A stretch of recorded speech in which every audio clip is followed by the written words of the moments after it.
to all the colleagues who are on this particular call. Welcome to this second in a series of technical webinars for the Prospects program. We are conducting a series of these now relating to thematic issues in the context of forced displacement crises. My name is Nick Grisewood, and I'm going to be accompanying you on the journey this afternoon. I'm the manager of the ILO's engagement inside this new Prospects Partnership Program, which is an interesting partnership that was established with the support of the government of Netherlands back in 2018. It's a partnership program that brings together different development and humanitarian actors. We have ourselves, the International Labour Organization, and we also have the World Bank Group. We have the World Bank and the International Finance Corporation, and we're also working with UNICEF and UNHCR, given the context of the work that we're going to be doing. We operate in 8 different countries around the world. We have 3 in the MENA region, which is Jordan, Lebanon, Iraq, and Egypt. And then we have 4 in East Africa: Sudan, Ethiopia, Uganda, and Kenya. It's quite an innovative program. It is a pretty unique partnership approach that we have. And this, of course, all links into the new global context, the global language and policy frameworks that we have all seen appearing over the last few years, with the New York Declaration first, the Comprehensive Refugee Response Framework, and of course now this has been replaced by the Global Compact on Refugees. And the big focus is working with governments, with social partners, civil society, international and national organizations around this whole of government, whole of society approach now to the inclusion / integration of refugees into the socioeconomic life of the countries that host them. Very challenging program, and one just has to look at what's been happening in Sudan and Ethiopia recently to understand just how difficult this can be, as well as in Lebanon, of course, with the challenges that country has faced. We have an excellent group of people who are going to be talking to us today around the issue of cooperatives and social and solidarity economy organizations within this framework of forced displacement. I think it's important to state that for us, and indeed for the Prospects Partnership, the agricultural sector is a very, very important sector of work, of operations, not least because this is where most of the refugee visitors tend to find themselves, and it's a very important area in terms of how we link into issues such as food security as well. So for us, this whole issue of cooperatives is very important, but we also have other areas where cooperatives and SSEOs work. So for us, this is a key focus. I just wanted to let you all know that this is an area of work that we would like to grow and expand over the coming period of time. Even though this is a webinar for now, we are also looking at how we can improve and extend knowledge management, learning, sharing of learning. And this is something that we would like to explore with all partners as we move forward today. Just before I begin to introduce our colleagues today, could I also ask that everybody who is not speaking, could you please mute microphones so that we don't have too many problems in that score. And as you can see from the slide, if you have questions as they arise, please write them into the Q&A section so that we can look at how we can address these as we go forward after the presentations and we begin our sessions around the Q&A with all of the different people involved. As indicated there, name, affiliation, and if you're asking a question to a specific panelist, please let us know, or if it's a general question, and then we can make sure that these are directed appropriately. Then the chat area can be used if you have information that you want to share, links or whatever it might be. We'd be very happy to see those as well. So after this, I'm going to be handing over to my good colleague, Simel Esim, who is the head of the cooperatives unit, who is going to give a general presentation of the key issues affecting cooperatives and SSEOs in the context of forced displacement. And Simel and her team have been working in this area for some time now, and we are beginning to learn a great deal as we go forward. Following that, we're going to have an intervention by Courtney Cabo-Venton, who helped us with a global mapping on responses by cooperatives and SSEOs to forced displacement. A very interesting mapping, and there is a link there as well to this particular document. So Courtney will sort of help to set the scene, if you like, of the discussions. Following Courtney, we're going to have our colleague Shaza Al-Jondi, who is the program manager, the regional chief technical advisor for prospects in the 3 Arab states country, Jordan, Lebanon, and Iraq. And we've had some very interesting experiences coming out of particularly Jordan. Shaza will be talking to us about some of those experiences and how that might inform experiences in other countries as well. Then we're going to be joined by Ivan Asimwe, General Secretary of the Uganda Cooperative Alliance, who is going to be talking to us about the particular situation in Uganda. And Uganda, of course, as you heard, is one of the prospects programs. So we look forward to Ivan's contributions.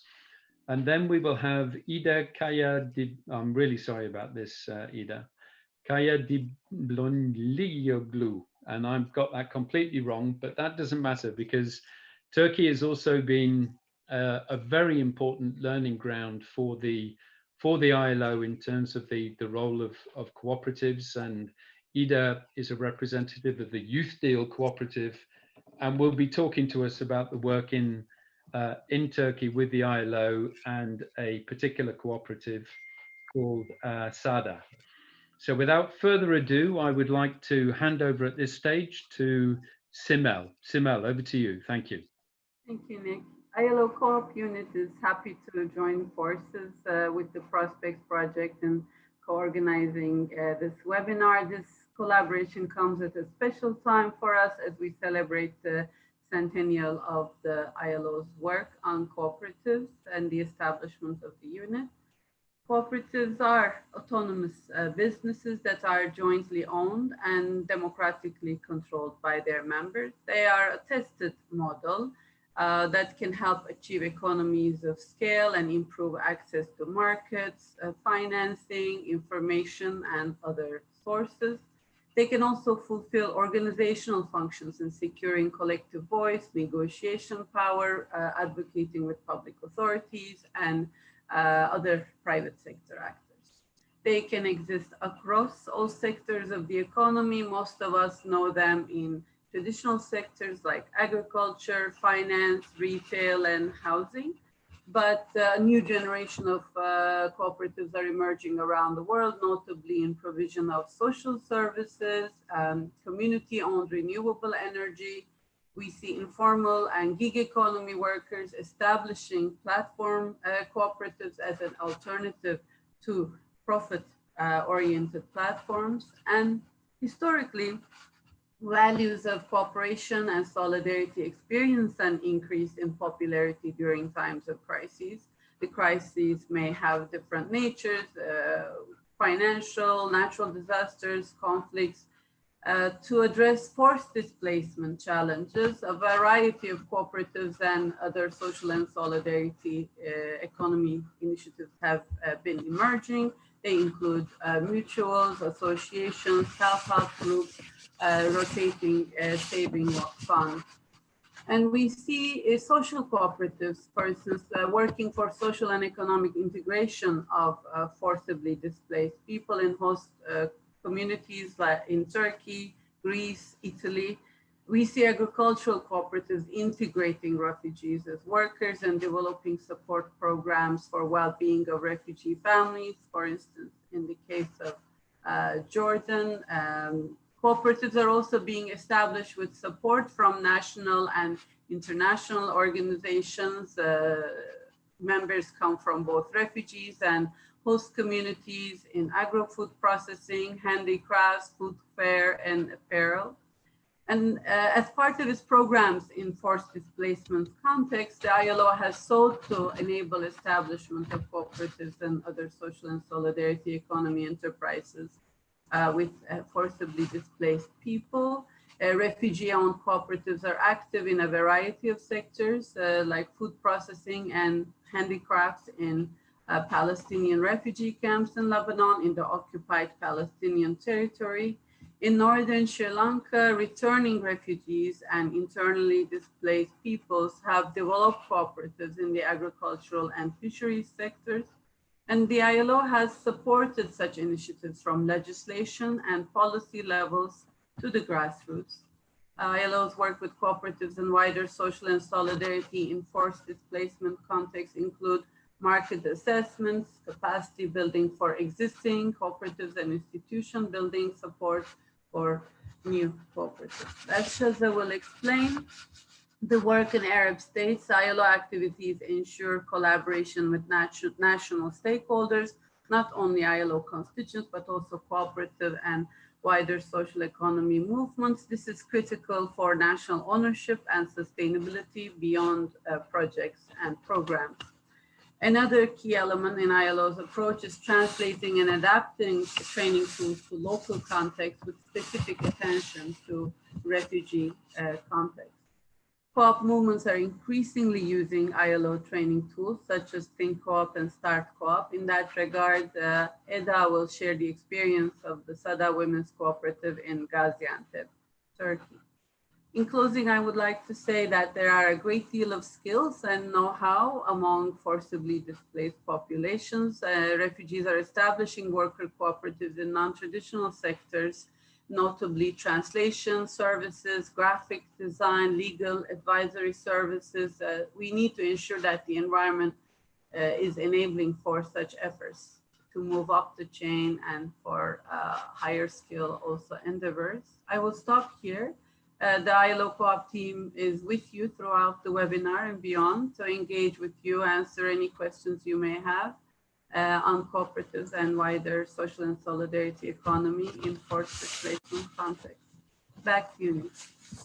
Thank you very much, Simel, and thank you for some of those key areas, which I think, you know, some of these are going to come up as well in the presentations from some of our colleagues. But I picked up on a couple, of course, which would be quite interesting from an African perspective, in particular. For example, the issue of youth employment and the digital economy platforms, particularly given the African Union's focus these days on digital economy as well. This is an area that we need to look at quite closely, and of course the care economy, as this is a major area, particularly when it comes to forced displacement host communities, in terms of the care of different vulnerable groups as well. So we've had some really interesting experiences.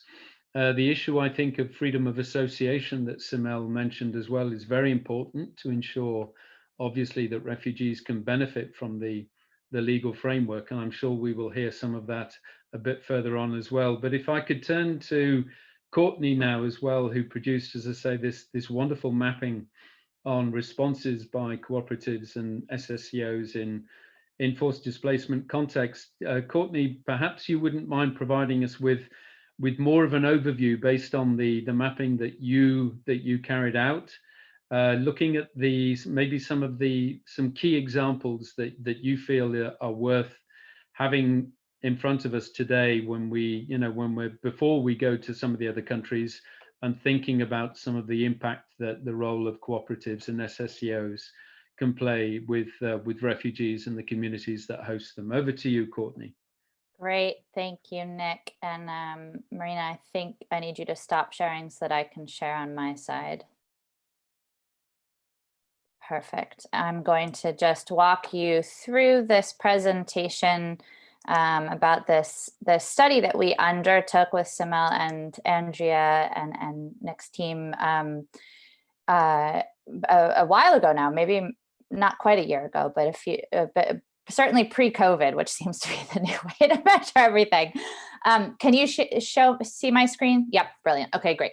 So I'm going to talk you through this mapping exercise that we undertook just to kind of highlight some of the key things that we found. It's one of the most interesting studies that I've worked on, and I'm definitely going to hand over to my other three colleagues in a minute to really highlight what this looks like in practice, because that was really where the analysis was so rich, was around learning about how different cooperatives and other types of models are really making a difference.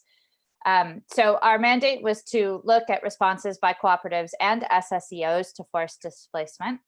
And I'm not going to go through every single one of these slides because a lot of this you know already, but obviously the study started from the precedents that we have a huge population of forcibly displaced persons worldwide, and really wanting to understand how cooperative models are working in this context. We were looking at both cooperatives as well as other social and solidarity economy organizations, which I think is one of the most aptly described categories of activities, although it's a mouthful. So when I say SSEOs, that's what we're referring to see how they are responding to forced displacement. And the objective was to identify good practices, capture lessons learned, look at areas of innovation to try and understand what we know about how these structures are working, what's not, and how we might be able to support this space more broadly. As discussed, cooperatives are autonomous associations of persons united voluntarily. That's very important, and also really important to meet common economic, social, cultural needs and aspirations. And I think that these principles that underpin cooperatives were really important as we moved through this study, because they underpinned a lot of what we found around how they're really creating effective change, but I'll come on to that in a minute. SSEOs are distinct in that they are people-centered. They not only produce goods and services, but they also pursue economic and social aims and foster solidarity. And this is something that's particularly important when talking about displaced populations. And they focus primarily on providing services rather than generating surplus or profit. And as Simel already mentioned, there are a whole variety of different organizations that might fit under this umbrella. And we found that they are uniquely positioned to address the needs of both displaced persons and host populations. So let me walk you through some of the things that we found. So first of all, we looked at the role of cooperatives and how they were addressing needs. So we found that they were delivering both practical services as well as fostering social capacities and peace building. And that was obviously particularly important in bridging the divide between refugees and host communities. We also found that they were able to provide integrated and flexible responses, and that is because they were community-based and locally owned. And I think this list of characteristics on the right-hand side are incredibly important because we spend such a lot of time looking at sector-specific objectives, like providing goods and services, employment financing, but actually a huge part of why these structures are so effective is because of their ability in parallel to also be providing support around social capacities, empowerment, gender equality, peace building, etc. We also looked at pathways for engagement to understand how these cooperatives are being used. And it was really fun seeing the real diversity in how cooperatives have been set up. Obviously, a lot of them have been set up by host communities, either to provide services to displaced persons, to assist displaced persons by recruiting them in as workers or including them as members of the host community cooperative. We saw several examples where they were specifically set up to provide capacity building and training for displaced persons to set up their own cooperatives. And they also provided services. We also saw displaced people forming cooperatives to provide services both for themselves and for their host community. So it was fun to see that the benefits went in both directions in terms of who was doing what for whom. Displaced persons and host communities are often organized into cooperatives by an international organization where they don't grow organically, although I'd say most of the examples that we saw had grown organically. And there are also examples of cooperatives of returning displaced persons using cooperatives to rebuild their own communities when they go back after being displaced. So really wide range of pathways for engagement. In terms of some of the key findings, in terms of what allows these cooperatives and structures to work really well, we found that structure really matters. So a democratic and participatory management structure with local ownership and really critically a strong focus on cooperative values around solidarity and working together were really core to successful engagements. We also found that it was incredibly important for cooperatives to be seen as development partners, to be contracting with them directly and showing commitment towards them, particularly because this sense of democracy and collective ownership and focus on self-help was a really critical vehicle for empowerment. And there's actually quite a wide literature that's starting to show that that's statistically one of the strongest determinants of whether poverty reduction measures and other types of engagements work. So seeing these structures as development partners is really important. Formal legal recognition fundamentally affects the ability of the cooperatives to replicate and grow. So that is also really critical. Obviously, that's not always possible in all contexts, but where it is possible, it's a very important factor. We also found that it's really important to not just look at the cooperative on its own, but to also look at the meso level, the supporting organizations that serve as a bridge between the macro level policy frameworks and the micro level governance structures to sort of facilitate that flow and dialogue.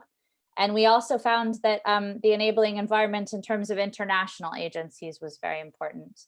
Cooperatives provide a key way to listen to local demand and then find ways to support the goals and needs expressed. So those were two sort of wider issues that sat around the cooperatives themselves that are really important in terms of the enabling environment. We also found that cooperatives are highly contextual. They're responding to many different needs in different ways, and this is part of why they're so effective, but programming needs to reflect this. And that local cooperative federations can provide advice and governance and management support that can be a really key entry point for engagement by some of the meso and macro level actors who are part of the wider enabling environment. So in terms of next steps coming out of the study, we found that there's actually quite a lot, as I hope you've seen in this presentation, to lean into in terms of our understanding of what some of the key ingredients are that need to be there and that can really help this ecosystem to grow and thrive. So our first recommendation was to really build a community of practice using workshops, knowledge platforms, webinars like this one, adapting relevant tools and capacity building and training services to help support this work and raise awareness around it.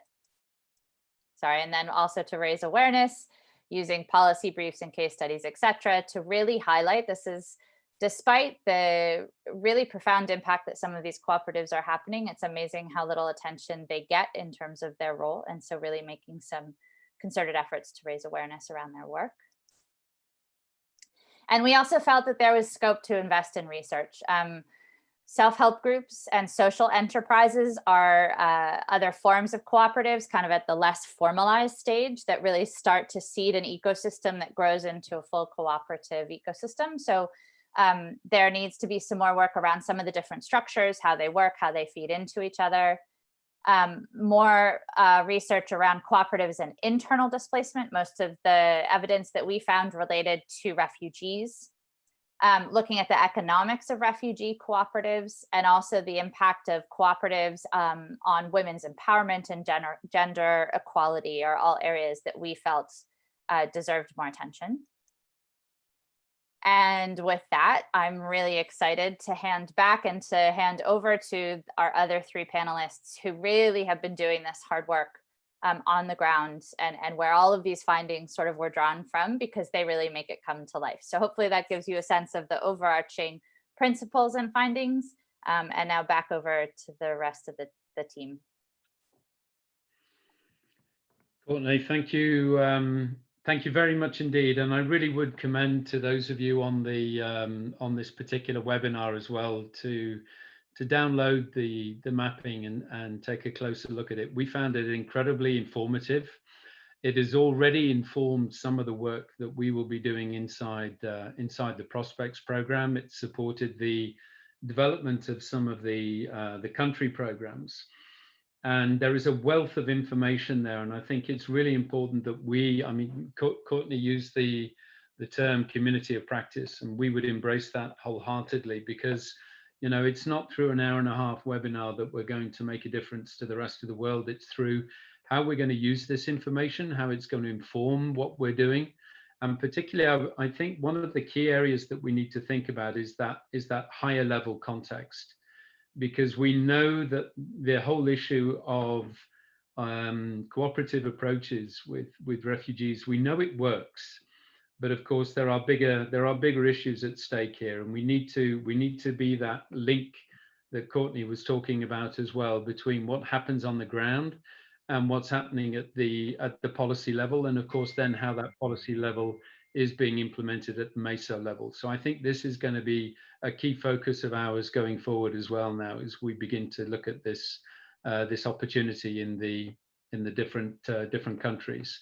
And that being said, now I've got the pleasure to introduce Shaza Al-Jondi, again, as I say, our program manager from the Arab States region, because we have some very interesting examples from Jordan in particular. And Shaza is going to talk us through some of those. And Shaza, the floor is open and over to you.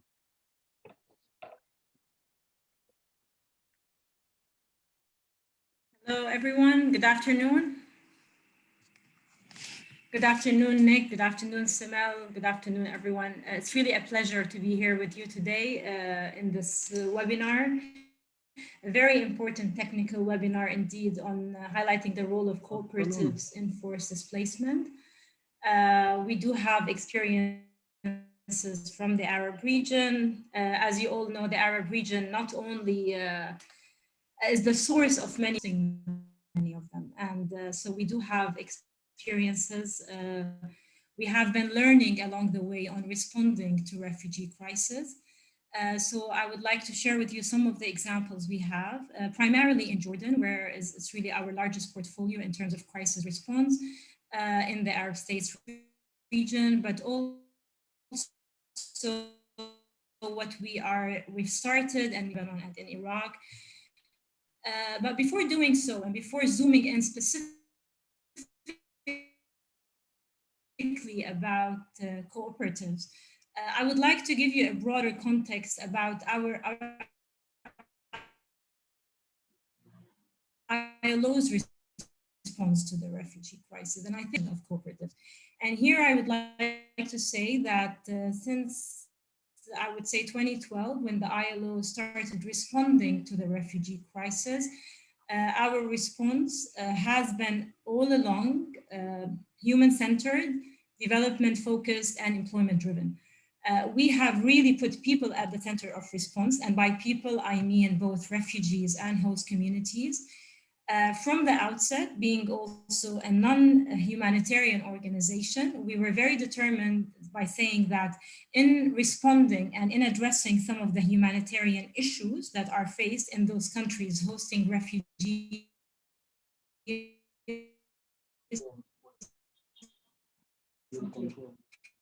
we cannot do and address these issues without addressing the many years. And at the center and at the crux of all of this is decent work. So this is really, I mean, this has been ILO's approach all along. Our Director General on several occasions has said that we cannot, I mean, and this is not just in response or in relation to the Syrian refugee crisis, but in relation to all refugee crises around the world. He's mentioned several times that we cannot really address these crises without addressing issues related to access to the labor market and decent work. So that's really the starting point. And I think this is very important because in our response, as I said, we have been trying to address immediate challenges because we know that both refugees and the host communities hosting them, or the communities hosting them in the countries, are facing significant challenges, humanitarian challenges, but there are also some unemployment and some decent work deficits in those countries. So our interventions have both been at the policy level, at the upstream level in addressing these policy changes, through evidence-based policies, as I said, those very immediate challenges. And for us, cooperatives have really spoken to all these challenges. So in designing our response programs, we have been looking into ways that, for example, enhance livelihoods opportunities for both communities, enhance resilience and self-reliance of both refugees and host communities, foster social cohesion, and reduce any social tensions that can come up from these programs. And at the same time, creating an enabling environment and a conducive environment that would be more inclusive for both communities, whether in terms of access to the labor markets, whether in terms of having or securing the rights for both communities in the labor market while they are working, whether in relation to creating new businesses or formalizing their work. So throughout the spectrum of accessing jobs and enhancing productivity in sectors that we have focused on, we have looked at all these dimensions. And as I said, I mean, cooperatives, given the range of services that cooperatives can offer, whether in terms of legal services to refugees, or technical inputs, or financial services, or enhancing their negotiation power and their voice in the community. Throughout all the spectrum, we have really found that cooperatives can play a key role, not alone. And I mean, they're not going to be the only partner with whom we work. We work at the, I mean, as I said earlier, at the policy level with ministries, with government institutions. But we definitely have to consider, and from our experience, we have really succeeded in working with cooperatives in finding local-based solutions. And I think the term local-based solutions, the term agility in responding to these refugee crises is very crucial in the response. Let me try to move to the presentation. I'll try to share my screen. Sorry, just I'm not sure how this works. Not yet. Here.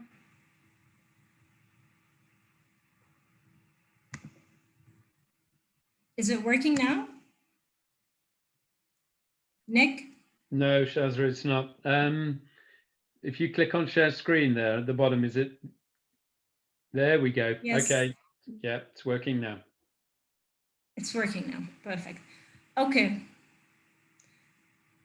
All right. So here.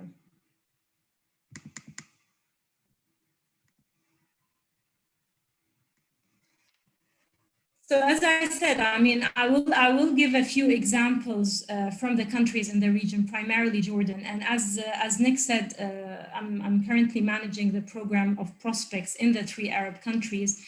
However, I'd like to also highlight that the work I'm going to mention here is really work that has been implemented by the ILO over at least the past 4 or 5 years. As part of ILO's broader response to the crisis, to the refugee crisis. As such, I mean, really credit goes to many colleagues who have worked in the regional office for Arab states and Jordan in particular in making these results, I mean, happen. So I think this is very important to highlight. As mentioned, we have been working with cooperatives, the cooperative movement in Jordan since 2016, building their capacities to advance livelihood opportunities for vulnerable workers, especially in the agricultural sector. Let me say that in the Arab region, but I'm focusing now specifically on Jordan, we've really adopted a sector-based approach in the response to the crisis. Agriculture has been one of the main sectors that we have focused on. It is a sector where refugees and other migrant workers actually do work. It is a sector where we were able to negotiate with the government the possibility of issuance of flexible work permits. And I think this has been a breakthrough for the ILO in terms of the policy advocacy with the Jordanian government. And here, cooperatives have played a key role. The approach that the ILO has taken, after the dialogue and the negotiation process with the Jordanian government on moving towards the issuance of flexible work permits for this in the sector itself, we needed to find an intermediary body that can actually facilitate this process, help the refugees access, or be able to get the work permit. So one of the main partners we have identified that are very active on the ground and that have very strong presence and outreach on the ground are cooperatives. So I can say that really with a high level of confidence that cooperatives in Jordan played a key role in making this happen, which is basically the issuance of more than 68,000 work permits between January 2016 and January 2020. This required a lot of, as I said, dialogue with the government. This also required the consensus of the Ministry of Labor and other social partners in moving towards this very important step. While work permits by themselves are not sufficient to guarantee all labor rights for workers, they are definitely needed as a first step in order to move towards the formalization of workers. So this was a very important achievement for the ILO with its social partners, with the government, the Ministry of Labor, employers and workers organizations in moving towards this step, as I said, and cooperatives played a key role. So what did we do exactly with cooperatives? What we did basically is we strengthened the capacity of those cooperatives in issuance of work permit. We strengthened their role in building, we built also their capacities in providing training and awareness raising for workers to know their rights in accordance with the legislation, the labor law in Jordan, to understand, occupational safety and health on the farm in general, to understand the whole process of application for work permit.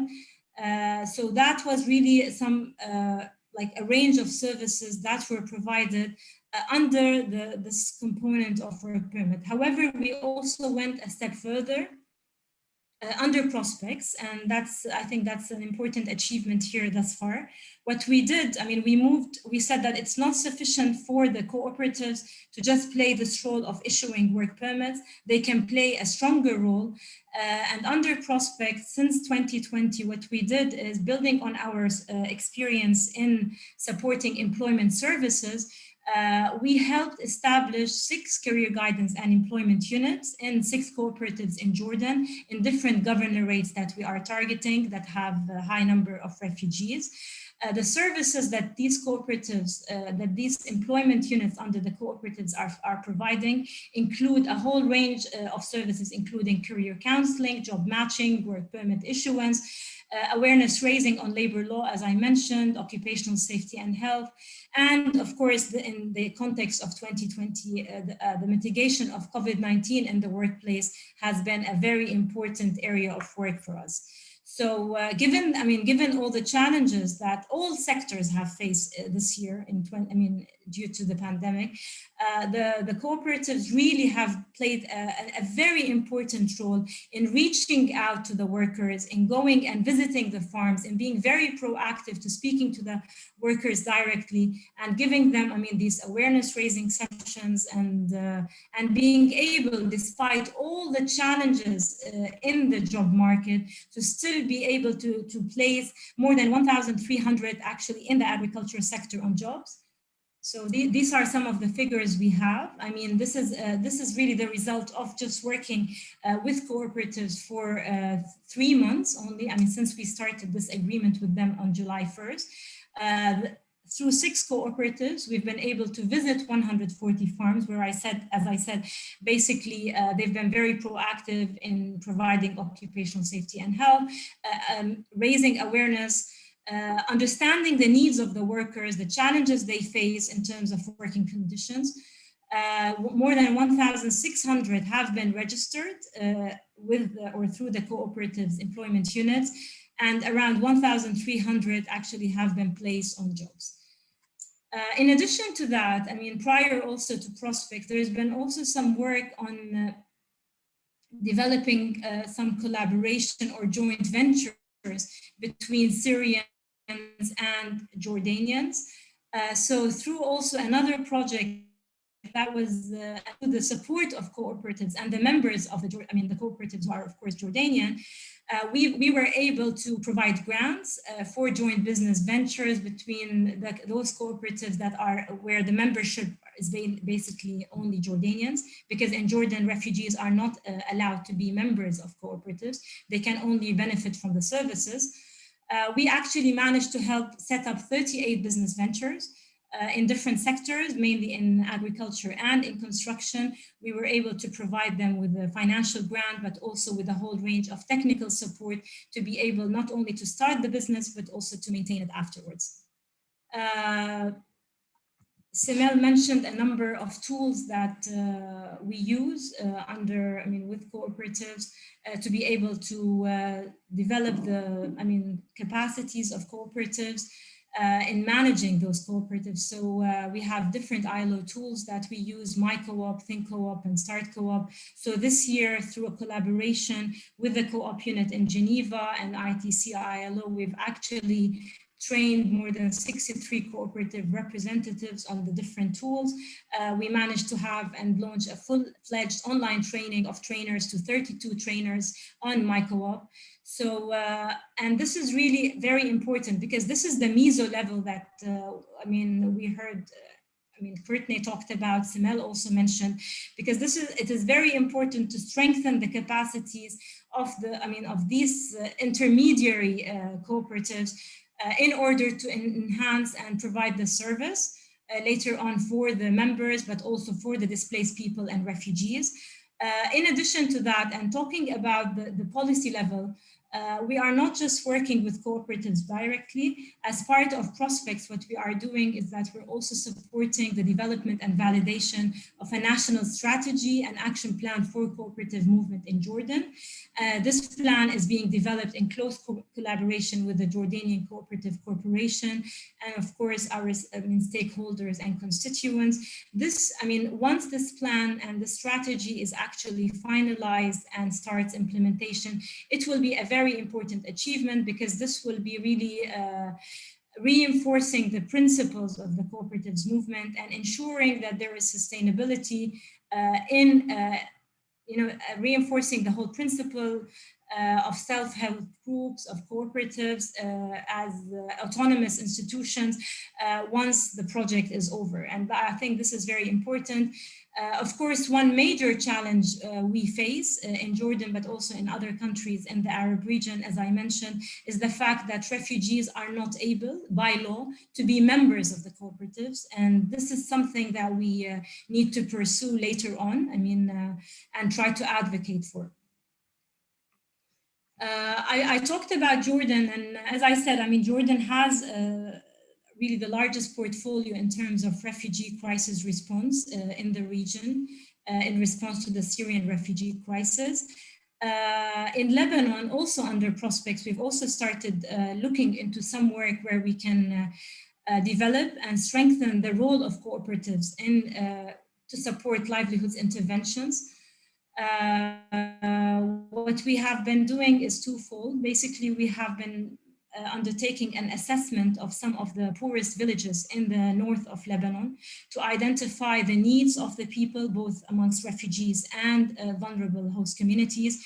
You might have heard of all the different challenges that Lebanon as a country has been facing since last year: economic, financial crisis, and of course, all exacerbated by COVID-19. I mean, all of this is highlighting the need for more and more work on social solidarity, bringing the communities together, identifying income generating opportunities that will really develop an opportunity or a source of income for these people, given that really the vulnerability of both host communities and refugees have been exacerbated significantly after all these crises.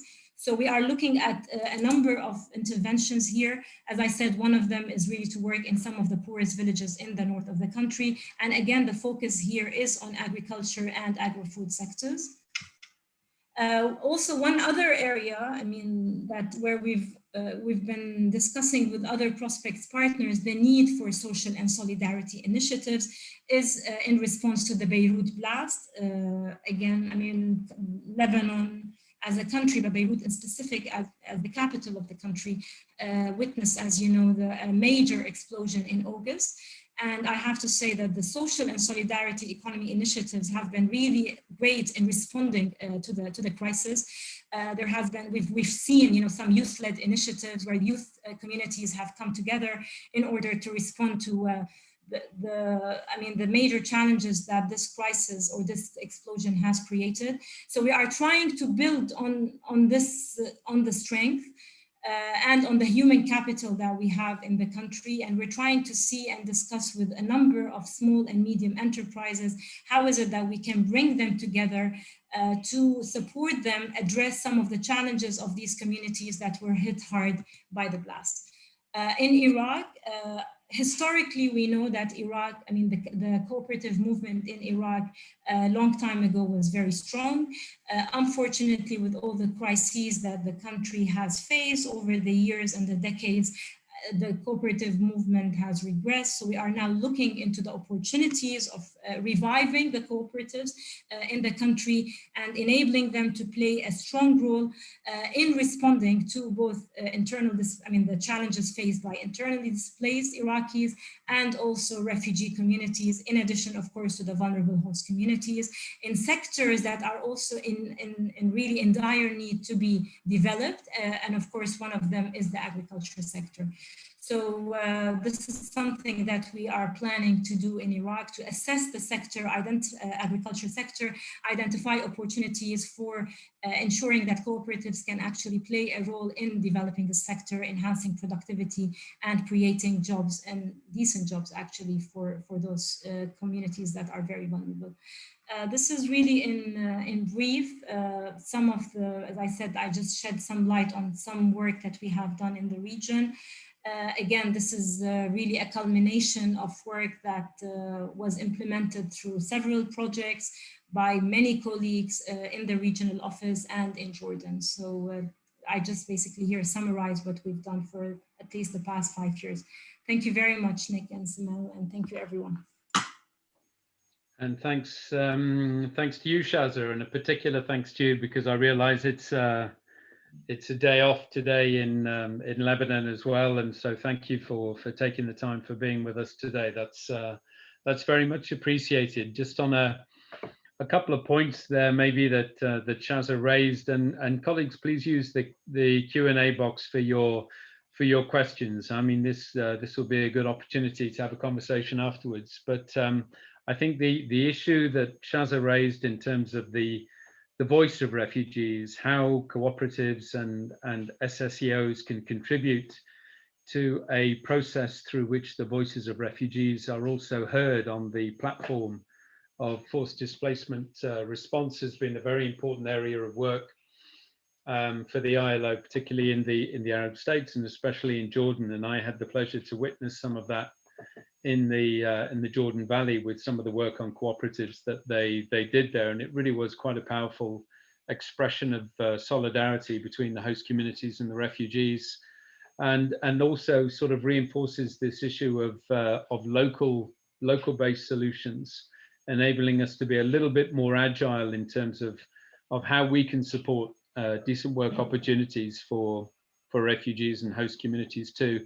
Just one final thing maybe is this link to sustainability, which will give us a link into our next speaker as well. You know, the importance of working with the established community and networks of the cooperative movement in these different countries. This is not just about what we can do in the context of our different projects, but also how we can leverage what already exists, which in many cases is already well established and very powerful, and we should be working with these particular networks. But then we have to look at the advocacy component, as Shaza was saying, in terms of how we can also work with governments around the issue of refugees being allowed to join and form even cooperatives, that we avoid situations where we duplicate and where we replicate and where we create what's new. Let's work with what's already on the ground and see what sort of capacities are there that we can also help to develop so that we can build on those particular networks. So on that, I'd like to ask Ivan from the Uganda Cooperative Alliance. Ivan, could you provide an overview for us of the role of cooperatives, particularly in this area of livelihood response in the host communities in Uganda? The floor is yours. Thank you so much.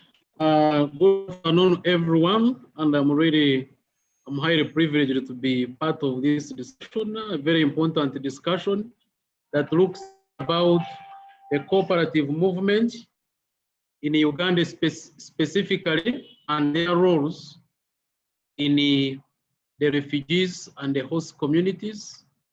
And Uganda currently has got 21,000 registered cooperative societies, and these ones, all they cover the sectors of the economy. That's agriculture, the circles, those are financial cooperatives.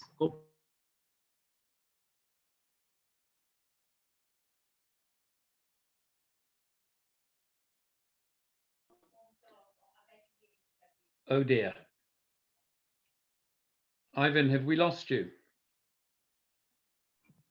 Maybe we could ask Ivan to close his video and we could show the video. Yeah.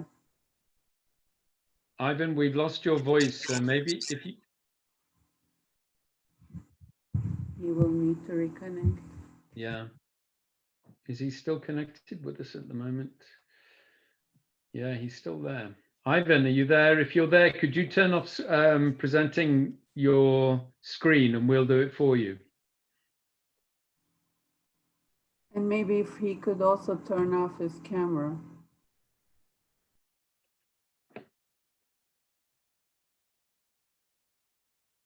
Ivan?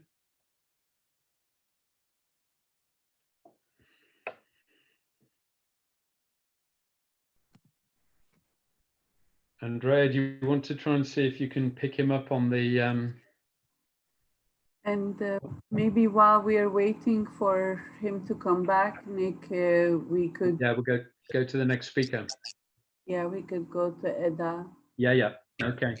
So Eda, I'm really sorry to do this to you because you were going to have a little bit more time, but we'd be really pleased if you wouldn't mind coming in at this stage while we try and reconnect with Ivan. And so Eda is going to talk to us from the Youth Deal Cooperatives and the integration of Syrian refugees in Turkish cooperatives, some of the challenges and the opportunities that were presented to you, Eda, in terms of the activities that you did, and possibly link into the work between ILO Turkey and yourselves with the Sada Women's Cooperative. So Eda, over to you.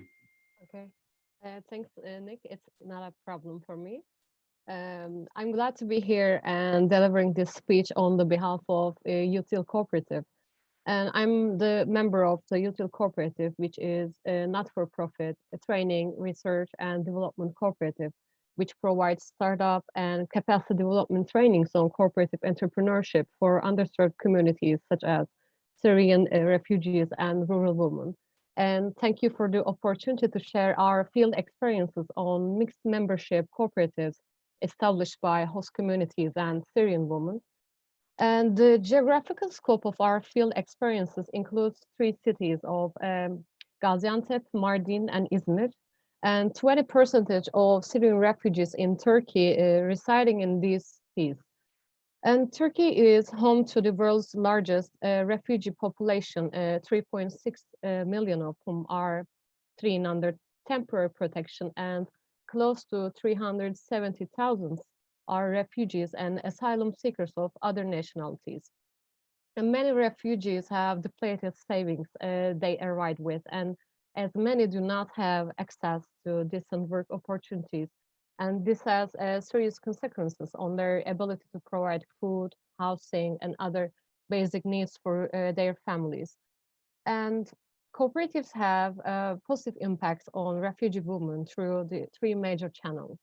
And the first one, they provide social interaction and cohesion opportunities between Syrian women and host communities. And second one, they provide income generation opportunities. And the third one, they provide rights-based democratic participation in enterprise governance. And in my presentation, I would like to touch upon 5 major lessons we learned in field. And the first major lessons learned is about the outreach and needs assessment. Cooperatives should seek a specific profile of members through clearly defined competency-based criteria and fully transparent communication of projects, objectives, and scope. And this entails 2 points. The first one is applying selection criteria that are different than what is applied in aid assistance, vocational training, and local language classes. And second one, the clear and straightforward communication of project scope, objectives, as well as limitations for creating more realistic expectations. And the second major lessons learned is about the orientation to cooperative enterprise model. Cooperatives should train, inform, and fully engage its members in establishment and daily operations, and not relying on project staff support in handling this. And members' engagement is a right and a necessity for a successful empowerment and smooth project phase out. And this entails also the 2 points. The first one, fully fledged cooperative startup trainings, and second one, on-the-job trainings, and the third one, peer-to-peer mentoring for especially new recruits, new members. And the fourth one is cooperative twinning sessions. And the second point is the members to unlearn the very fundamentals of investor-based free market capitalist enterprises. And third point is the major lessons learned is about cultivating unique governance, business, and decision-making models. Cooperatives should address a niche market, and they should cultivate their own business and decision-making models through their members' active engagement, not relying on the project predetermined aspirations. And this entails the 3 points. The first one, market assessment before the establishment. This is a very crucial part. Before the establishment, we need a business strategy. And second one is participatory designing and decision-making practice to ensure legitimacy and ownership of the decisions taken. And the third one is avoiding any leader decision-maker role models that would compromise cooperatives' principles. And the fourth major lessons learned is about relations with government and other support ecosystem actors. Cooperatives do not operate in a vacuum. They should engage with other support ecosystem actors to comprehend and comply with legal regulations. On the other hand, the project allies should confine themselves and to only facilitating, not dominating critical processes such as income distribution design.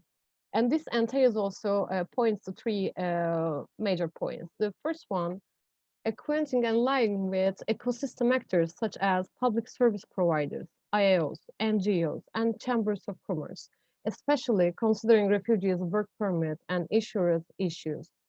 And second point is preventing any external interference in critical issues such as income distribution. And the third one, high level of coordination among partners in cooperative support. And the fifth one, and the last major lessons learned from the field, is about ensuring sustainability after the project phase out. External supporters should gradually transfer responsibilities to cooperative members and not leave until responsibilities are fully assumed by members. And external supporters should tone down their expectations regarding, for example, a 2-year startup for a startup support for a cooperative. And unrealistic expectations create disappointment in short term and the middle term. And this entails the 3 points. The first one, taking into consideration refugees' additional needs, such as language classes, social cohesion sessions. And the second point, taking into consideration additional needs for facilitation, decision-making, and conflict resolution tools in multi-ethnic cooperatives. And the third one, addressing and reconciling diverse needs prioritized by host communities and refugees, including housing, social insurance, child daycare, and health insurance. In presentation, I tried to summarize lessons learned topic according to our field experiences, but of course, I would like to explain the subject in more detail and with examples, but due to time, I explain it in a more general framework. But as a UTIL cooperative, we are planning to prepare a report that will wrap up our lessons learned on mixed membership cooperatives. I hope then we will give it in more detail in there. But I want to finish my speak with collaboration with ILO in Turkey, Sada Women Cooperative. Our engagement with ILO started in period after the establishment of Sada. And Sada Women Cooperative established in March 2019.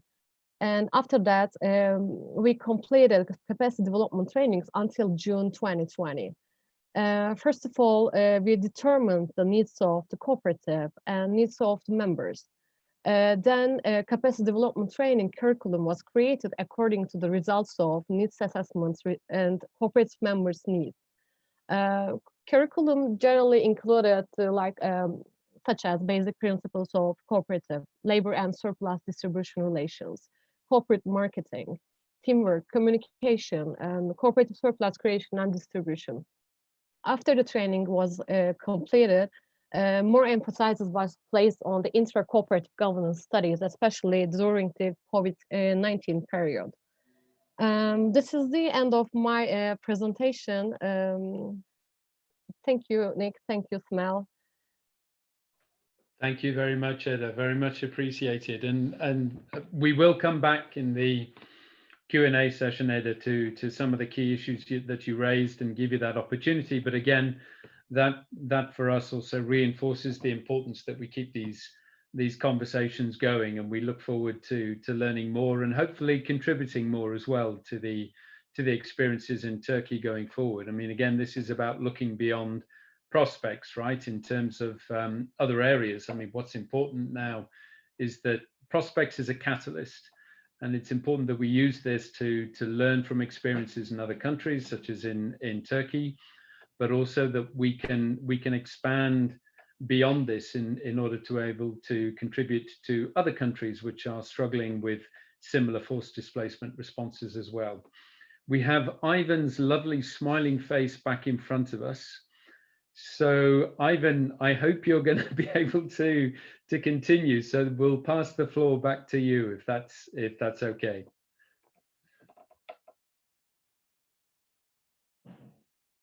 You're on mute, Ivan.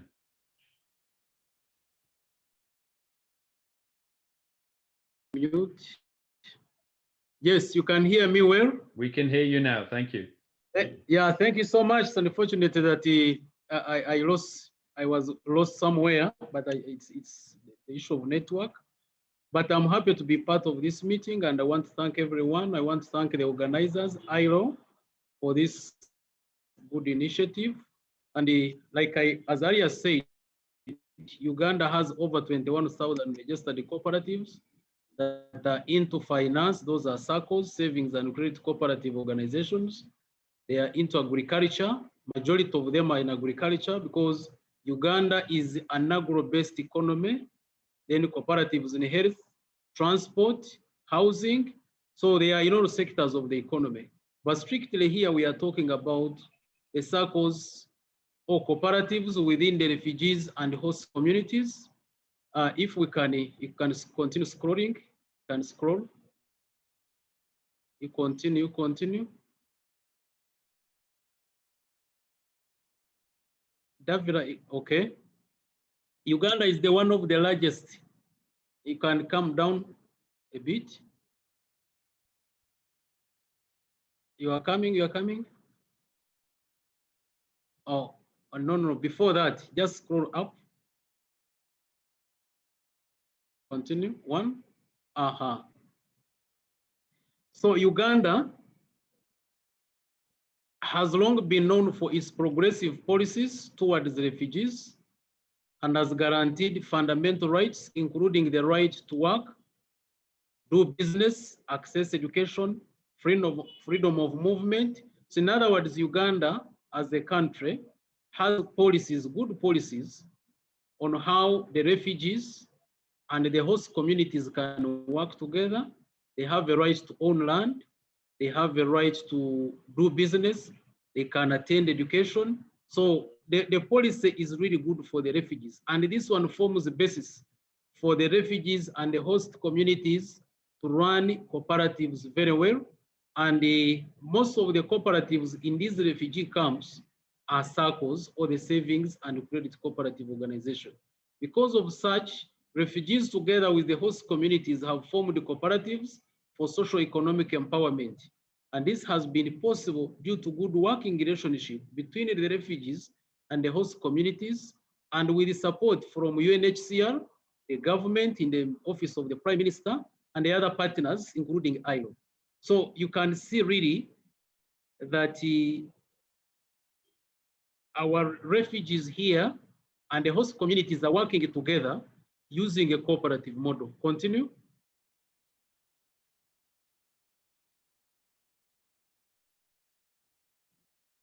Now, I will not go back into defining a cooperative.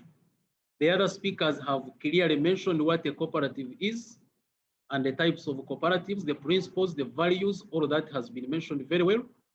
But if we are to look at the role of cooperatives in the forced displacement context, refugees and host communities in Uganda have formed cooperatives, especially the circles, to provide financial services to themselves as members and mainly focusing on improving their livelihoods. Host communities and refugees mobilized their little resources. They started as village savings and loan associations, and then later transformed or registered as circles. And again, these circles are now linked to agricultural cooperatives because there is a lot that they benefit from the other side of the agricultural side. So continue.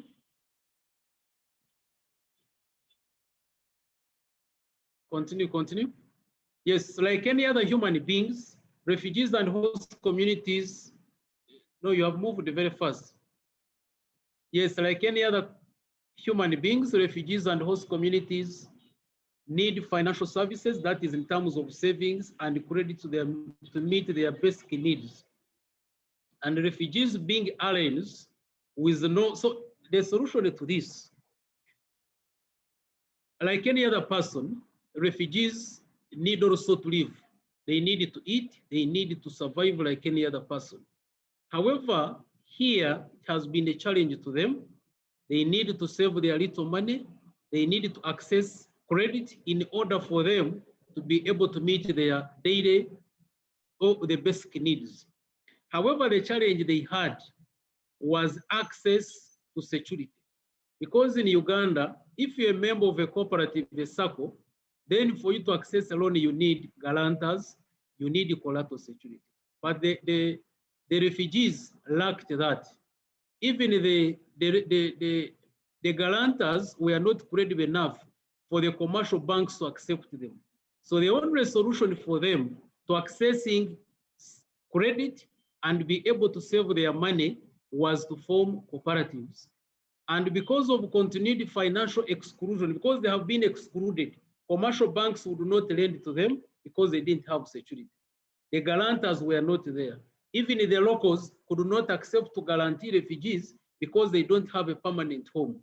So the only way for them to survive was to come together, form village savings and loan associations that later transformed into circles. And currently we have over 10 circles that have been formed in the refugee camps. And as you know, Uganda almost the second or third largest refugee hosting country in the world. We have very many refugees, mostly from Southern Sudan, from Congo, Burundi, and Rwanda. So because those people are in camps in different parts of the country, they needed to survive. They have a lot of things. They want education, quality education for their children, but they couldn't access these services simply because they are not natives, they don't have securities, they cannot get credible guarantors. So the solution were the circles. Let's continue to case scenarios.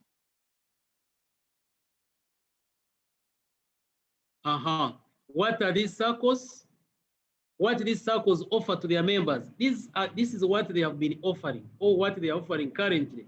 Self-custody of their deposits. These refugees and the host communities have money, but they didn't have where to keep the money. The only solution was to form circles.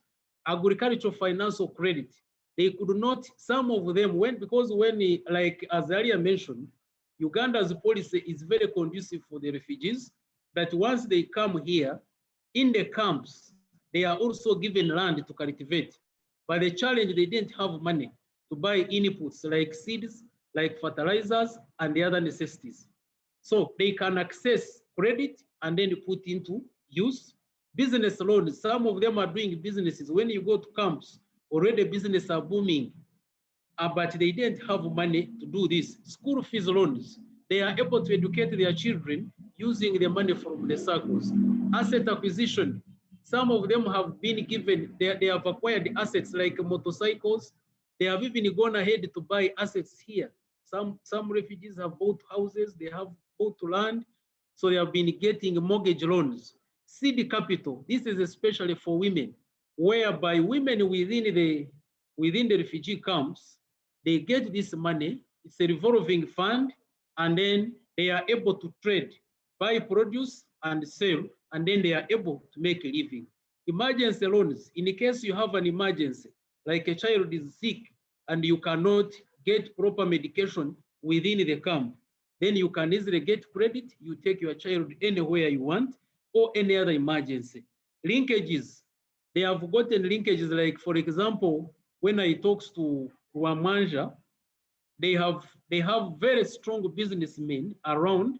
So what they do, the circle links these farmers or the refugees to the market, and they are able to get better prices. Then they are also linked to the agricultural service providers, the extension workers, and some have even gone beyond because they are members of a circle. And previously they were excluded by commercial banks. But now that they are working in the circle, they are able to get services from banks and the other partners. Let's continue.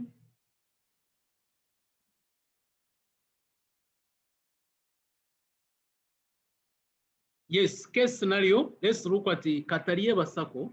This is in Rwamwanja refugee camp in Kamwenje district, that is Western Uganda. It started as a village savings and loan association, whereby the members pulled together and registered as a circle in 2017. They started as a village savings, just bringing little money, you keep it, you share it, you give loans amongst yourselves, but eventually in 2017, they registered the circle, and currently they have over 1,000 members. But most interestingly, 70% of these members are refugees and 30% are the host communities. And then the composition of this membership, 70% are women. So really, you can see how active these women are. Majority of them are the members of the circle. And then they also have the young people, the youth. They have leadership structures, they have the boards, they have the vetting committees, they have the supervisory committee to make sure that their resources are properly managed. They provide a wide range of services and products to their members, like as mentioned before, and it is the member of the Refugee Circles Union. These refugee cooperatives have moved to the next level and registered a union, which union is their umbrella that now that coordinates or provides services at umbrella level. We can continue. Then we go to Mobani. Mobani means Moral Brotherhood and Neighborhood Circle. That is in Nachivale refugee camp in Isinjiro district, southwestern Uganda. It started in December 2007, still as the Village Savings and Loan Association. And then in 2013, it registered as a circle. The membership currently is over 3,000. There are very many. And interestingly, 60% are refugees and 40% are the host community. So they are working together. Then how did it start? 20 groups, majority of women in different activities. They were into farming, into businesses, a lot of activities. They pulled their resources together and agreed to register a circle. And the circle offers a wide range of products and services to their members, as earlier mentioned. They have leadership structures. They have their management in place. They have, in fact, I talked to the chairman board, the manager also. They have operational policies. They know how to manage their businesses using a cooperative approach. Continue. So this circle is a member of the Refugee Circles Union, as mentioned earlier, because these circles agreed that let's form our umbrella for coordination purposes. And I'm happy that the umbrella is really providing better services.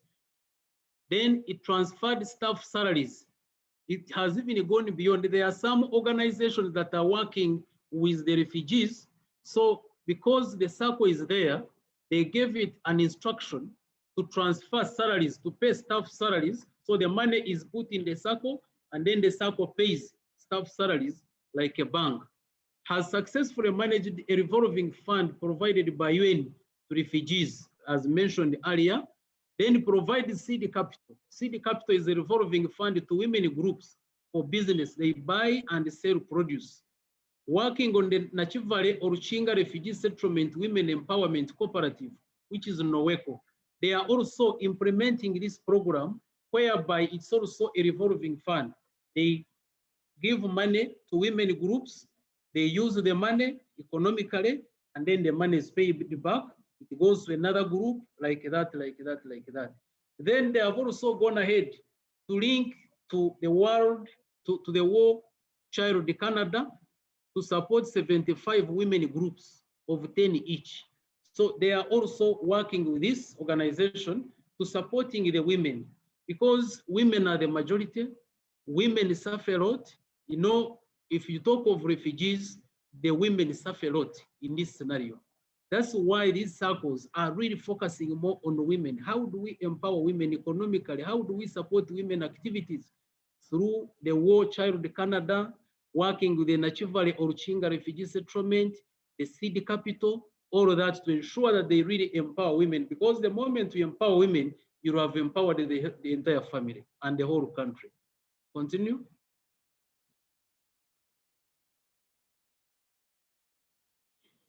Yes, still Mobani requirements for loans are favorable. Unlike banks that wanted securities, that wanted credible guarantors, for the sake of these circles, because circles are member-owned, member-used, member-controlled, and benefiting their members.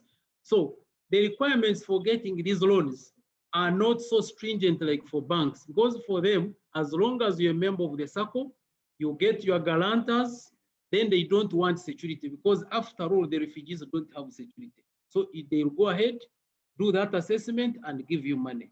They have a bigger savings and loan portfolio with good recovery rate.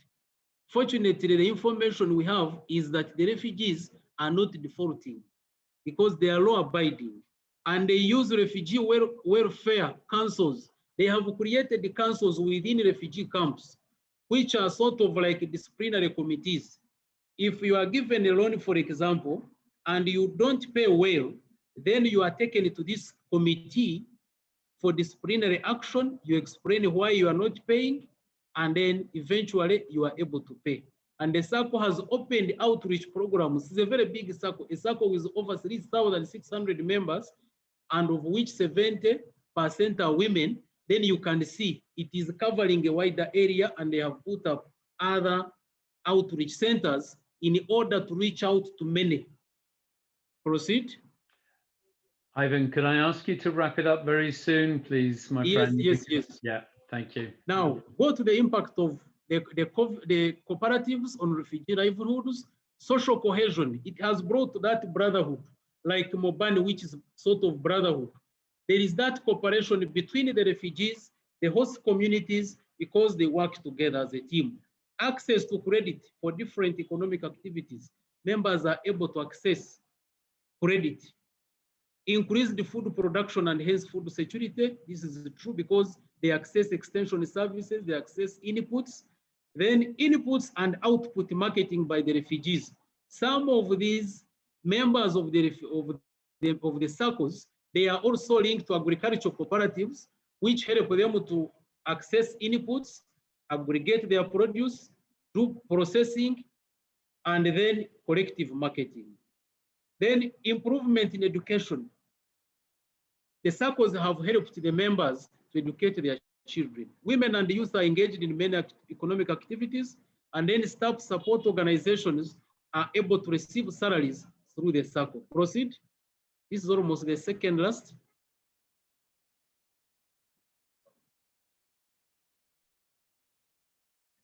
Members access to capacity building. They have had a lot of trainings.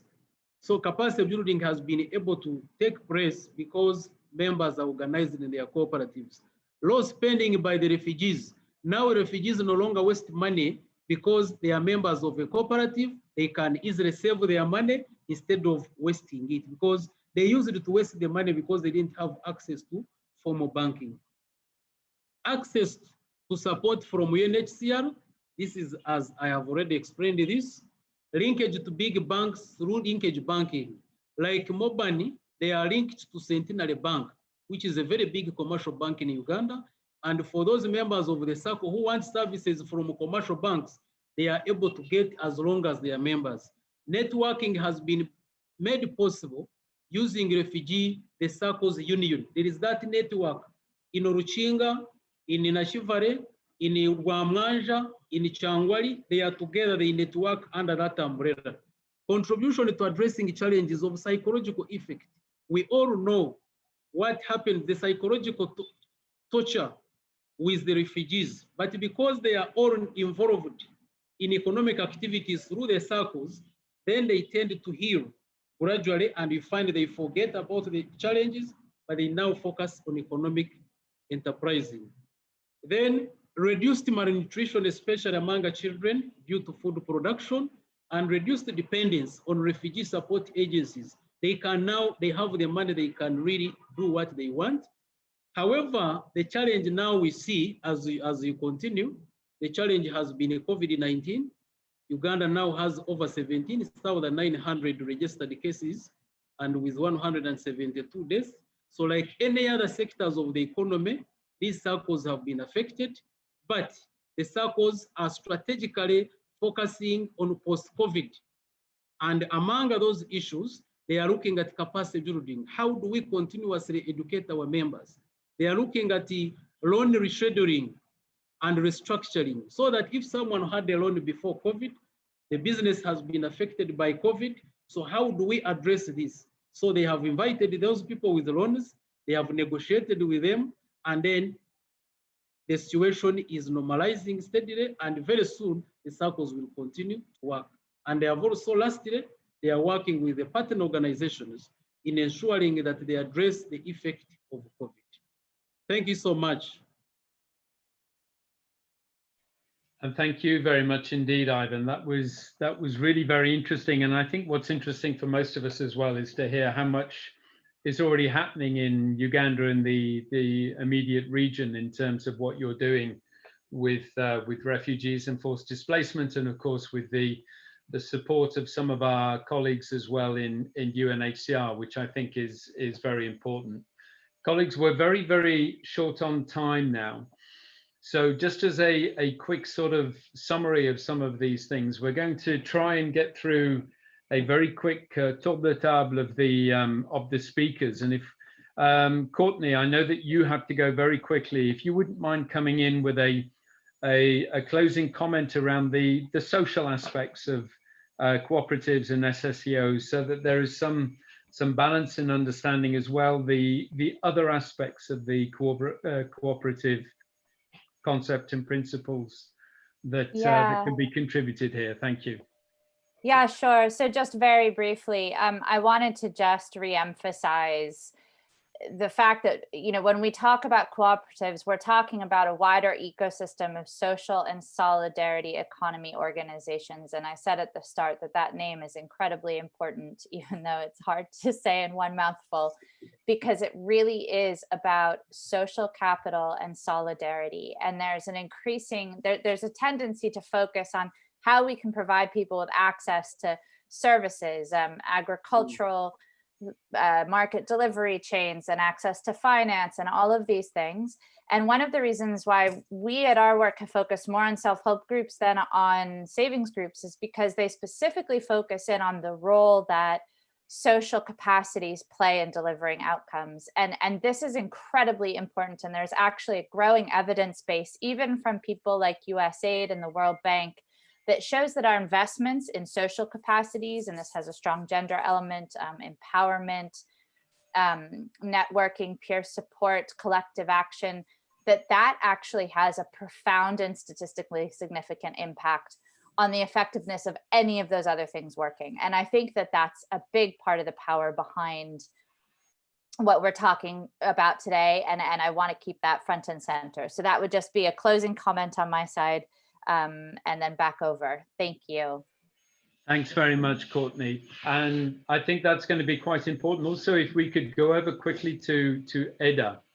If you would be able, very briefly, Eda, there was a very interesting question there about the time that was required to build and equip a robust cooperative movement, and what you thought was the most important areas to pay attention to in the cooperative process, especially in Turkey. And maybe you might link that to another question that came from a colleague regarding whether, in your experiences, you ever worked with people from the Syrian refugee community who already came from a cooperative background, and whether this helped at all in terms of some of the processes. Okay, thank you, Nick. But I want to start the second question because I never met that kind of people who work before or in Syria involved in a cooperative, unfortunately. And I want to answer the first question, the sustainability and solid cooperative. What we need that? The first one is outreach is really important for being solid cooperative. And the second one, pre-establishment trainings before the cooperative establishment should be cared about, and serious time should be devoted to it. The time depends on the cooperative dynamics. And the third one is a sector. Before establishing a cooperative, when you choose your sector should be provided in line with the market needs. And the correct type of cooperative should be selected in parallel. Even if the selected sectors will be more than one, they should be chosen among the areas that are closely related with each other. I mean, briefly, there is no rule of thumb for that, but for project development purposes, you may consider 1 year for one phase, and you can consider subsequent phases for supporting cooperatives. But do not expect that after 1 year, the cooperative will be up and running. We need time and passion for that. Thank you. Thank you very much, Eda. Very much appreciated. And we will find ways to share this information. Please don't worry about that. Shaza, as a sort of concluding comment, if you wouldn't mind quickly just coming in, maybe I know that you put a link to income generating activities from Jordan, but maybe if there would be one or two that you would like to highlight for the benefit of the audience before we bring this to a close. Thank you very much, Nick. Actually, the link I shared was from Lebanon. And yeah, and just to highlight, I think one of the participants asked a question about the income generating opportunities in Lebanon. Let me say that over the past year and a half, what we've been focusing on in Lebanon, given the multiple crises that the country has been going through, is really retention of jobs. Unfortunately, we were not able to support a lot of business startups. Right now, as part of the broader support to the agriculture sector and the agri-food sector, we have a whole spectrum of work with the farmers directly to support them in switching to green technologies, greenhouses that are more productive and enhance working conditions, to the whole end of the spectrum where we're working with SMEs in agri-food. So what we're now doing in the 4 villages, when I mentioned the social and solidarity initiatives in North Lebanon and Akkar, is basically, we are now at a stage where we are identifying in those 4 villages with the local socioeconomic committees, the economic and social priorities of these committees in light of all the challenges that they're facing. What are the most pressing challenges that this community is facing in those villages? Of course, what is affecting everyone there, Lebanese and refugees. And based on that, we will define and come up with specific income generating interventions. So there is nothing that is cooked in advance. It will all come up from a very participatory approach in consultation with the community itself. There was a question about the Jordan cooperative strategy, but I'm not sure about the time. I'm happy to discuss it later on if it's up to you, Nick, really. Yeah, I'm afraid we're running a bit low on time now, Shazza, if you don't mind, and maybe I'll address the next steps as well in the follow-up on how we might be able to respond to some of these additional questions, which sort of, in a way, it sort of links into my final question to Ivan. Ivan, if you wouldn't mind coming in a little bit around this issue of sustainability and linking into national strategies. We heard a lot about the interesting work that you are doing around the area, particularly of financial literacy and also developing of small savings and loans cooperatives. But it would be really interesting if you could also talk to us about some of the areas of sustainability around these SACCOs that are being set up and how much you're focusing on this in terms of linking into any national strategies as well. Just in a couple of minutes, if that would be okay. Thank you so much. In terms of sustainability, yes, there is sustainability because these SACCOs, of course, they are looking at savings and credit. For them to access savings, then they support the value chains. Like in agriculture, they support the agricultural value chains so that the refugees continue to produce and market their produce, and then the money comes to the SACCO. Then on the side of credit, they ensure that this money which goes down, they have a monitoring system of ensuring that once the money is given to a refugee, then it is used productively and sustainably. So sustainability is really guaranteed. Then in terms of the linking them to the national strategy, here Uganda Cooperative Alliance is the apex body for all registered cooperative societies, and we do all that we can to ensuring that one, we do the lobby and advocacy. I will give you like a case scenario where in 2015, there was a challenge of taxation of SACCOs, and Uganda Cooperative Alliance organized the meeting, met with His Excellency, the President of the Republic of Uganda, and he granted a tax waiver on all tax areas on SACCOs. 2015, we even proceeded and presented the paper to Parliament, and the Parliament of Uganda created a 10-year tax exemption on all SACCOs, including the refugee SACCOs. Then we are working strategically, we are looking at how best we can engage government to create a loanable fund, a fund that can trickle down to these SACCOs so that they are able to get a lot of money, because where they have reached now, some refugees and the host communities need a lot of money, which the SACCOs cannot afford. But with now linking them to big financiers and the government programs, the government of Uganda has created an agricultural credit facility. They have also created the Youth Livelihood Fund. They also have money which is revolving. So we are working closely with them to ensure that this money trickles down so that the circles have enough money for loaning to bigger and the enterprising people in the refugee and the host communities. Thank you. Thank you very much, Ivan. And I think this is something that we would like to come back to as well as we continue these discussions around the area of how we can also support cooperatives in terms of linking to other program areas, which I think is going to be quite helpful in the future in terms of sustainability as well. Colleagues, if you don't mind, I would like to ask Simel just to pass on a few concluding comments before I'll come in and wrap the whole thing up and talk to you a little about where we go beyond this. Simel. Can you hear me? Yes, we can.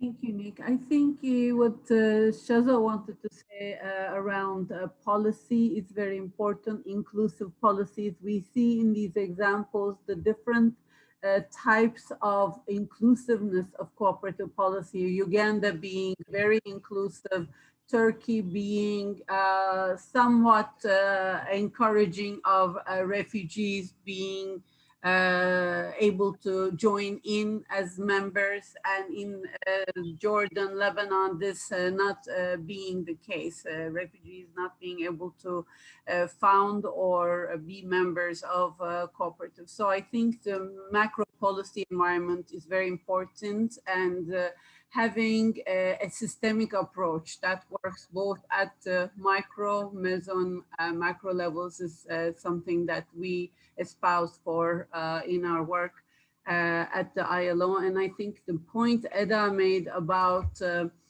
the time needed, these are vulnerable communities who are facing so many degrees of disadvantage that setting up a co-op through an external intervention in a matter of 3-6 months and then exiting is not a sustainable way of doing a cooperative business. This is a trust building exercise, and it needs a great deal of, I would say 3 to 5 years even from also other country contexts and experiences. So it's something we need to have medium to long breath for, and hence the importance of working with national cooperative movements and having national cooperative movements and national ILO constituents also on board in this long haul. Thank you, Nick, back to you. Thanks, Simel. No, very good point and very well taken, which is why we would hope that the Prospects Partnership as well will be able to continue to support and contribute to this area of work. You know, it's a four-year program, and certainly one that we hope will be able to provide the sort of length of support, as you were saying, both Eda and Simel, in terms of ensuring that these are sustainable outcomes that will have a longer life and a longer term impact. On the issue of policy and policy advocacy, I can't agree more. I think this is an area of work where we do need to be more engaged and where we need to be certainly more coordinated as well. We participated in the IGAD conference back in May 2019 in Kampala on the what became known as the Kampala Declaration, which refers to the access of refugees to socioeconomic opportunities in the IGAD region, which is the East Africa region. And one of the sticking points was freedom of association. So we know that this is a policy challenge for some governments, and sometimes there are also reasons behind this, which can be that we're not always talking to the right people, right? These responsibilities sit with different parts of government as well, which sort of reinforces the importance of us working as a partnership and working with different groups of people as well. To those of you on the call, just to say that this is an area where we said before, this is a start of a conversation. We are not beginning and ending the conversation here. We know that there is very good experience and expertise out there. We've had the pleasure to listen to some of it today from Uganda, from Turkey, from some of the Arab states countries, and all the breadth of experience that the cooperative branch in the ILO has, that was expressed in the the mapping exercise as well, but we know that there are experiences out there that we need to learn from. And this is going to be a long process, as Simel said. It's important that we understand what others are doing, how we can learn, how we can support, and how we can share knowledge more effectively. We will be producing a summary of this, this particular webinar. The webinar itself has been recorded and will be published as well through the usual website processes. But we are very interested in looking at setting up whatever we might call it, but around the concept of a community of practice, so that we can begin to look at how we can engage others around this area. The partnership has to be much bigger and much broader, and we have a great deal to learn. And we think that cooperatives, the cooperative movement, SSEO movement, has a lot to offer in the field of forced displacement response. And it's an area that we would like to focus on much more in the coming few years, certainly of the Prospects Partnership as well. So we would like to thank you all for your participation. If I could say thank you to all the panelists, to our colleagues in the cooperative branch who organized this, Andrea behind the scenes there as well, but Simel, Marina and Fatma behind the scenes from the Prospect side, but to Ivan, to Eda, to Shaza, thank you very much indeed for your time. And we look forward to continuing this work with you all as we go forward. Thank you all very much indeed. Thank you. Thank you. Thank you. Thank you. Thank you, Bye-bye, Nick. everyone.